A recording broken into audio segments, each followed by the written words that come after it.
Баяғыда мақта қыз бен мысық дос болыпты. Бір күні мақта қыз үйін жинап жүріп, мейіз тауып алады. Мынау не екен? Мейіз ғой. Мысық, мында келші. Бірге жиын деп мысықты шақырса, мысық келмей жата береді. Мысық, неге келмейсің?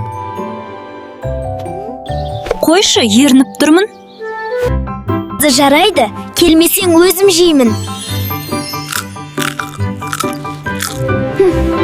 Мысық, қайда болдың? Неге шақырдың мені? Енді айтпаймын, шақырғанда келмедің. Онда сүтті төгемін. Сүтті төксең, құйрығыңды кесіп алам. Мақта қыз мысыққа ашуланып, оның құйрығын кесіп алады. Өтінемін, құйрығымды берші. Менің сүтімді орнына келіп қой. Сөйтіп, мысық сүт іздеп жолға шығады. Сиыр, сүт берші.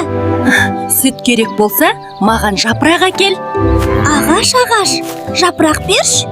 Су әкелсең, саған жапырақ беремін. Қыздар, су беріңдерші. Бізге сағыз әкелсең, су береміз. Дүкенші, маған сағыз керек. Маған жұмыртқа әкелсең, сағыз беремін. Тауық, жұмыртқа берші. Дән болмаса жұмыртқа бермейміз. Мысық не істерін білмей тышқанды ұстап алады. Үйіңде не бар? Үйімде бір табақ тары бар. Маған тез әкеліп бер. Сөйтіп тышқан мысыққа дән береді. Дәнді алып тауыққа беріп, жұмыртқа алады. Жұмыртқаны дүкеншіге беріп, орнына сағыз алып қыздарға береді. Қыздардан су алып, оны апарып ағашқа құяды. Ағаш оған көп жапырақ береді. Жапырақты сиырға апарып, орнына сүт алады. Оны бірден мақта қызға апарып береді. Сүтті алғасын, мақта қыздың ашуы басылып, мысыққа құйрығын қайтарып беріпті.